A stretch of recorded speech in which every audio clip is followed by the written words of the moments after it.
নমস্কার। 2026 জুন এবং তুলা রাশি তুলা লগ্ন। 2026 এর জুন মাস তুলা রাশি তুলা লগ্নের জাতক জাতিকাদের ঠিক কিরকম কাটবে, অর্থাৎ সাইন লিব্রা, ন্যাচারাল জোডিয়াকের যেটা 7th হাউস। তুলা রাশি তুলা লগ্ন, যাদের চন্দ্র রাশি বা মুন সাইন হচ্ছে তুলা বা লিব্রা, যাদের লগ্ন বা অ্যাসেন্ডেন্ট তুলা বা লিব্রা, এই ভিডিও কিন্তু মূলত তাদের জন্য। তুলা রাশি তুলা লগ্নের জাতক জাতিকাদের জন্য জুন মাসে কি থাকছে কোয়ালিটি অফ টাইম বা সময়ের গুণগত বৈশিষ্ট্য, সময় কতটা ফেভারে থাকছে বা সময় কতটা এগেনস্টে থাকছে।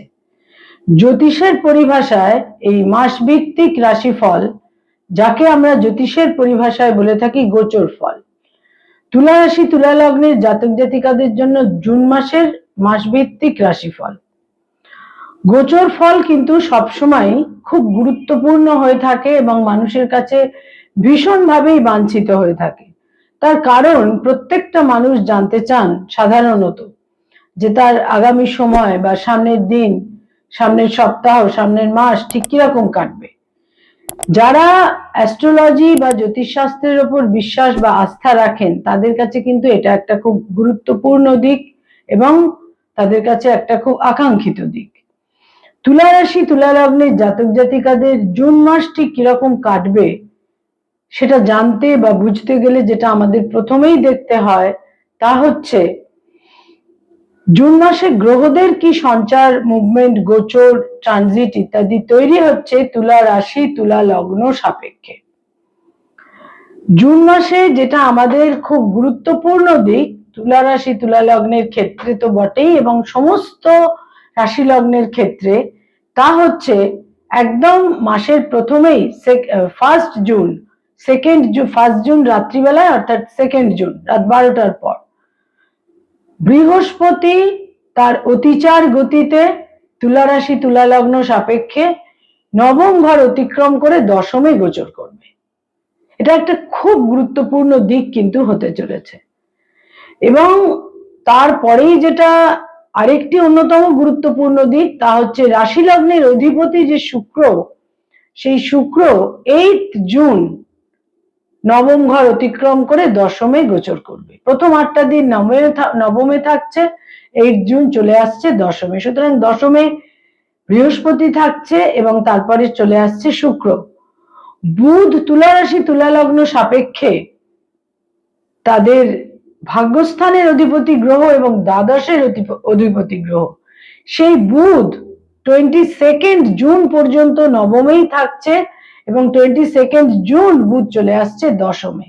10th হাউস ক্রমশ হেভি হচ্ছে এবং এখানে 22nd জুন বুধ গোচর করার পর 29th জুন বুধ বক্র গতিতে যাবে। সুতরাং 22nd জুনের পর তিনটি গ্রহ তাদের এবং নৈসর্গিক শুভ গ্রহ শুক্র এবং বৃহস্পতি, এবং বুধ হচ্ছে সেই গ্রহ যে ধরনের গ্রহের সঙ্গে থাকবে সেই ধরনের ফলাফল দেবে। শুভ গ্রহের সঙ্গে শুভ ফল পাওয়া যাবে, অশুভ গ্রহের সঙ্গে অশুভ ফল পাওয়া যাবে। তো এখানে বুধ বৃহস্পতি শুক্র একত্রিত হয়ে যাচ্ছে 22nd জুনের পর থেকে। মোস্ট ইম্পর্টেন্ট এবং সিগনিফিকেন্ট একটি অবস্থা তৈরি হচ্ছে। মঙ্গল তুলা রাশি তুলা লগ্নের সপ্তমে থাকছে 28th, অর্থাৎ 20শে জুন পর্যন্ত। 20শে জুন মঙ্গল চলে আসবে তাদের সপ্তম থেকে অষ্টমে এবং তারপর পুরো মাসটাই মঙ্গল তাদের অষ্টমেই গোচর করবে। এরপর বলবো রাহু এবং কেতু। রাহু যথারীতি তাদের পঞ্চমে অবস্থান করে থাকবে পুরো মাস এবং কেতু তাদের যথারীতি একাদশে গোচর করে থাকবে পুরো মাস। আর শনি তাদের যোগকারক গ্রহ, তাদের ষষ্ঠে 6th হাউসে পুরো মাস অবস্থান করে থাকবে। রবি তাদের একাদশের অধিপতি হয়ে প্রথম 15টা দিন থাকছে অষ্টমে এবং 15th জুন রবি চলে আসবে তাদের অষ্টম থেকে নবমে। এই হচ্ছে গ্রহগত অবস্থান, ট্রানজিট বা গোচর জুন মাস সাপেক্ষে তুলা রাশি তুলা লগ্নের জন্য। এবং এখানে কিন্তু তাদের পঞ্চম এবং একাদশ পঞ্চম এবং একাদশ অবলম্বন করে একটি কালসর্প যোগের ফরমেশনও থাকছে, অবস্থান থাকছে, এবং তাদের পঞ্চম থেকে একাদশে কিন্তু প্রত্যেকটি গ্রহের অবস্থান থাকবে, অর্থাৎ ষষ্ঠ, পঞ্চম, ষষ্ঠ, সপ্তম, অষ্টম, নবম, দশম, একাদশে প্রত্যেকটি হাউসেই কিন্তু গ্রহ থাকছে। খুব সিগনিফিকেন্ট, খুব ইম্পর্টেন্ট মাস। এবং এই জুন মাস থেকেই যেহেতু অতিচার গতির বৃহস্পতির যে একটি যেটাকে আমরা বলতে পারি যে একটি অনন্য সাধারণ গোচর সংঘটিত হবে, সেটা কিন্তু সমস্ত রাশি লগ্নের জাতক জাতিকার জীবনে প্রচুর পরিবর্তন নিয়ে আসবে। প্রথমেই হেলথ বা শরীর স্বাস্থ্য। হেলথের ক্ষেত্রে তো বিশেষ করে বলবো অত্যন্ত যত্নশীলতা প্রয়োজন। বৃহস্পতি 10th হাউসে তুঙ্গ গৃহে গোচর করলেও বৃহস্পতি কিন্তু তুলা রাশি তুলা লগ্ন সাপেক্ষে তৃতীয় এবং ষষ্ঠের অধিপতি, এবং তৃতীয় এবং একটি উপচয় স্থান এবং ষষ্ঠ একটি উপচয় স্থান, এবং তৃতীয় ষষ্ঠের অধিপতি হয়ে দশমে গোচর করবে, এবং সেখানে লগ্নপতি শুক্র এসে জয়েন করবে 8 জুন। সুতরাং তুলা রাশি তুলা লগ্নের জাতক জাতিকাদের যা কিছু একটা দীর্ঘমেয়াদী ক্রনিক হেলথের সমস্যা রয়েছে সেটা কিন্তু অ্যাগ্রাভেট করতে পারে এই মাসের, জুন মাসের সেকেন্ড উইক থেকে। সুতরাং সতর্ক থাকতে হবে। যারা ডায়াবেটিক, যাদের চোখের সমস্যা রয়েছে, যাদের ইউটিআই জনিত সমস্যা রয়েছে, যাদের কিডনির সমস্যা রয়েছে, তাদের প্রত্যেকের সচেতনতা প্রয়োজন। সতর্ক হতে হবে এবং টেক কেয়ার করতে হবে। তুলা রাশি তুলা লগ্নের জাতক জাতিকাদের ছোটখাটো কোনো সার্জারি, রক্তপাত, ইনজুরি ইত্যাদিরও কিন্তু একটা সম্ভাবনা থাকছে। আয়ের ক্ষেত্র বা ইনকামের ক্ষেত্র এই মাসের সেকেন্ড এবং থার্ড এবং ফোর্থ উইক, সেকেন্ড উইক পর্যন্ত তাদের জন্য তাদের যেটা 8th হাউস, অষ্টম ঘর, সেখানে তাদের একাদশের অধিপতি রবি থাকবে সেকেন্ড উইক পর্যন্ত, 15 জুন পর্যন্ত। সুতরাং 15 জুন অনওয়ার্ডস থার্ড উইক এবং ফোর্থ উইকে আয়ের ক্ষেত্রে এবং ইনকামের ক্ষেত্রে তারা কিন্তু বেশ শুভ ফল পাবেন 15 জুন থেকে পুরো মাসটাই। ব্যয়ভাব বা ব্যয়ের ক্ষেত্র নিঃসন্দেহে প্রবল থাকবে শরীর স্বাস্থ্যের কারণে, হেলথের কারণে, চিকিৎসার কারণে, বিভিন্ন চিকিৎসার ক্ষেত্রে যেগুলো সংলগ্ন বিভিন্ন টেস্ট, বিভিন্ন পরীক্ষা নিরীক্ষা ইত্যাদির কারণে, এবং ভ্রমণের কারণে। এছাড়া যারা লিটিগেশন, মামলা মোকদ্দমার মধ্যে রয়েছেন, সেখানেও কিন্তু একটা ব্যয়ের ক্ষেত্র তৈরি হতে পারে।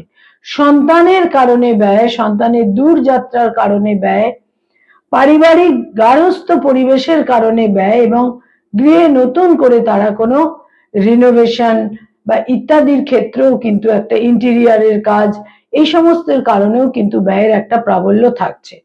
যারা মামলা মোকদ্দমা, লিটিগেশন ইত্যাদির মধ্যে রয়েছেন তাদের ব্যয়ভাব তো প্রবল থাকছে এই মাসে কিছুটা, কিন্তু এছাড়া যেটা বলবো একটা কিন্তু সলিউশন, একটা সমাধান ইত্যাদি তৈরি হবারও সম্ভাবনা থাকছে।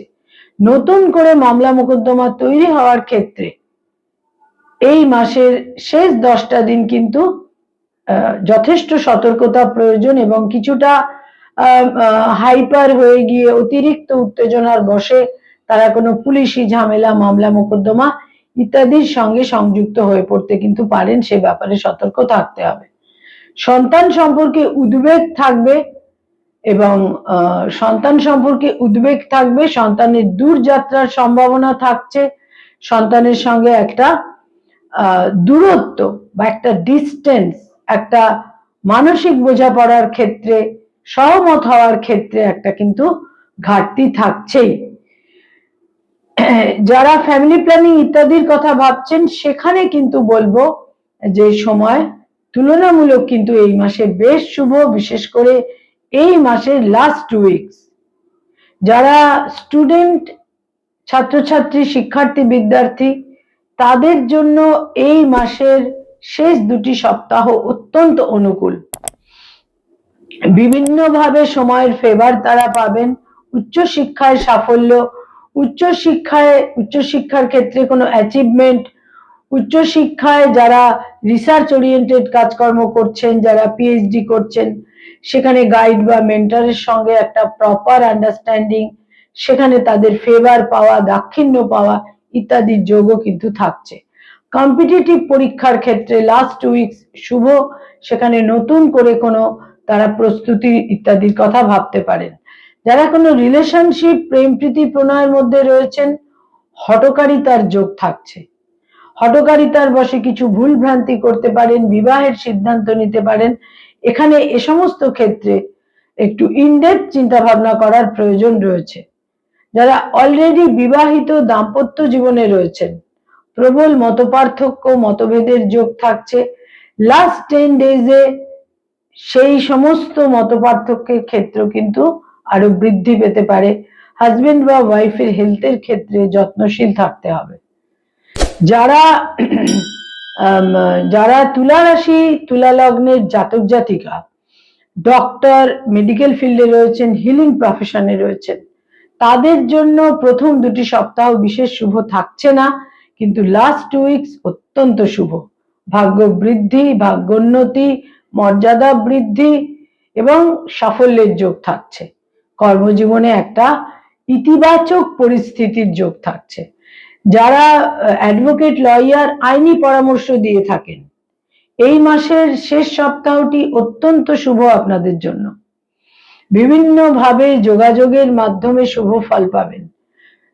যারা তুলা রাশি তুলা লগ্নের জাতক জাতিকা মানি মার্কেটে রয়েছেন, stock market, share market, insurance, banking sector, বিভিন্নভাবে কনসালটেন্সির কাজকর্ম করে থাকেন, ফিনান্স ওরিয়েন্টেড, যারা চার্টার্ড অ্যাকাউন্টেন্ট, নিজস্ব চার্টার্ড ফার্ম রয়েছে, এই সমস্ত ক্ষেত্রে এই মাসের 2য়, 3য় এবং 4র্থ সপ্তাহ শুভ।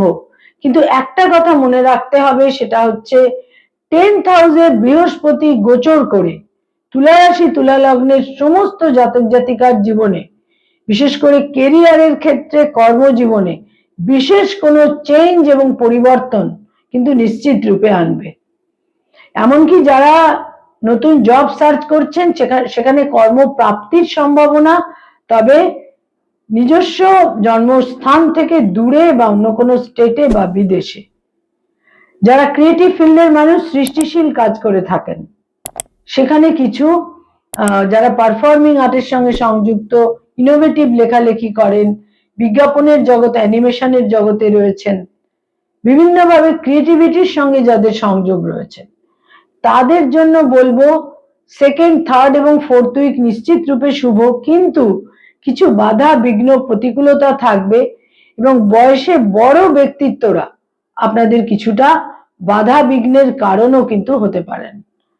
যারা পড়ানোর কাজ করেন, স্কুল, কলেজ, ইউনিভার্সিটিতে পড়িয়ে থাকেন, ফ্যাকাল্টি হিসেবে বিভিন্ন ইনস্টিটিউটে পড়ানোর কাজ করেন, শিক্ষক, শিক্ষয়িত্রী, অধ্যাপক, অধ্যাপিকা, তাদের জন্য বিশেষ করে বলবো স্থানান্তরিত হবার যোগ থাকছে। কাম্য বা বাঞ্ছিত স্থানে তারা স্থানান্তরিত হতে পারেন এবং কর্মক্ষেত্রে, কর্মজীবনে স্বস্তি, শান্তি, কলিগদের সঙ্গে সুসম্পর্ক ইত্যাদির ক্ষেত্র কিন্তু এই মাসের 2nd উইক থেকে, 8 জুনের পর থেকে এই সম্ভাবনা অত্যন্ত প্রবল। যারা সরকারি চাকরি করেন, গভর্নমেন্টের সঙ্গে কানেক্টেড হয়ে কাজকর্ম করেন, লাস্ট 2 উইকস অতীব শুভ, কিন্তু প্রথম 2টি সপ্তাহ প্রতিকূলতা থাকছে এবং দুর্যোগ থাকছে। কিন্তু লাস্ট 2 উইকস অত্যন্ত শুভ, ভাগ্যোন্নতির ক্ষেত্রে বিশেষ শুভ। যারা বেসরকারি ক্ষেত্রে কাজকর্ম করেন, আইটি সেক্টরে রয়েছেন, তাদের জন্য 8 জুনের পর পুরো মাসটাই অত্যন্ত শুভ। বিদেশ যাত্রার যোগ থাকছে, তবে আকস্মিক সিদ্ধান্ত নিলে আপনারা কিছুটা বিব্রত হতে পারেন। যারা hotel and hospitality, tour and travel এই ধরনের কাজকর্মের সঙ্গে সংযুক্ত, তাদের জন্য বলবো 8 জুনের পর সময় বিশেষ শুভ। তবে মঙ্গল কিন্তু আপনাদের কিছুটা প্রতিবন্ধকতা যেমন তৈরি করবে এবং কিছু ক্ষেত্রে কনফ্লিক্ট এবং সংঘর্ষও তৈরি করবে। যারা ব্যবসা বাণিজ্য করেন, বিজনেস ওরিয়েন্টেড পিপল, পার্টনারশিপের ব্যবসায় সংঘাত থাকলেও নিজস্ব প্রপাইটারশিপ ব্যবসায় বিশেষ কোনো প্রতিকূলতা থাকবে না। যারা ভূমি সংক্রান্ত কাজকর্ম করেন, প্রথম 20টা দিন অত্যন্ত শুভ, কিন্তু লাস্ট 10 ডেজ কিছু প্রতিকূলতা থাকবে, বাধা বিঘ্ন থাকবে। যারা পলিটিক্যাল ফিগার, রাজনৈতিক ব্যক্তিত্ব, 15 জুন থেকে পুরো মাসটাই আপনাদের জন্য অতি উৎকৃষ্ট সময়। ভাগ্য বৃদ্ধি, ভাগ্যের ফেভার, বিশিষ্ট ব্যক্তিত্বের ফেভার ইত্যাদি আপনারা কিন্তু নিশ্চিত রূপে পাবেন। যারা কোনো প্লেজার ট্রিপে বা ভ্রমণে যেতে চাইছেন তাদের জন্য বলবো এই মাসের প্রথম 20টা দিন সেক্ষেত্রে তুলনামূলক কিন্তু শুভ। যাদের বয়সে ছোট ভাই বোন রয়েছে সেখানে বলবো যে সম্পর্কের মধ্যে একটা ইতিবাচক পরিস্থিতি তৈরি হবে এই মাসের শেষ 2টি সপ্তাহে। তাদের ফেভার পাবেন, সাপোর্ট পাবেন, সহযোগিতা পাবেন। বয়সে বড় ভাই বোনদের সঙ্গেও শেষ 2টি সপ্তাহে সম্পর্কে উন্নতি এবং ফেভার নিশ্চিত রূপে আপনারা পাবেন। পিতা বা পিতৃস্থানীয় ব্যক্তির ক্ষেত্রে শুভ ফল লাভের সম্ভাবনা রয়েছে 15 জুনের পর থেকে। তবে মায়ের স্বাস্থ্যহানি হতে পারে, মায়ের সঙ্গে সম্পর্কে উন্নতি, মায়ের স্বাস্থ্যহানি হতে পারে। নিজস্ব কোনো স্থাবর সম্পত্তিতে বিনিয়োগ করার ক্ষেত্রে, ক্রয় করার ক্ষেত্রে, পজেশনের ক্ষেত্রে এই মাসের 8 জুন পরবর্তী সময় অত্যন্ত শুভ। কয়েকটি রং বা কালার এই মাসে আপনাদের জন্য অত্যন্ত ফেভারেবল, দৈনন্দিন প্রাত্যহিক জীবনে ব্যবহার করতে পারেন, শুভ ফল পাবেন। হালকা হলুদ রং, ঘিয়ে রং বা ক্রিম কালার এবং ঝকঝকে সাদা রং এবং হালকা নীল রংটিকেও ব্যবহার করতে পারেন। দৈনন্দিন প্রাত্যহিক জীবনে এই রংগুলোকে ব্যবহার করলে বিশেষ শুভ ফল পাবেন। ব্রাউন বা বাদামি এবং ব্ল্যাক এই রং দুটোকে কিন্তু পরিহার করে, অ্যাভয়েড করে চলতে হবে। কয়েকটি ডেট বা তারিখ আপনাদের জন্য অত্যন্ত গুরুত্বপূর্ণ, সিগনিফিকেন্ট এবং মিনিংফুল হতে পারে। তার মধ্যে 2 তারিখ, 5 তারিখ, 7 তারিখ, 8 তারিখ, 11 তারিখ, 13 তারিখ, 15 তারিখ, 17 তারিখ, 22 তারিখ, 26 তারিখ, 28 তারিখ এবং 30 তারিখ এই ডেটগুলো অত্যন্ত ইম্পর্টেন্ট। 29 জুন বুধ বক্রগতিতে যাবে। এই সময়কালে কর্মজীবনে, কেরিয়ারের ক্ষেত্রে, প্রফেশনের ক্ষেত্রে কিছু না কিছু লক্ষণীয় পরিবর্তনের কিন্তু প্রবল সম্ভাবনা। নমস্কার।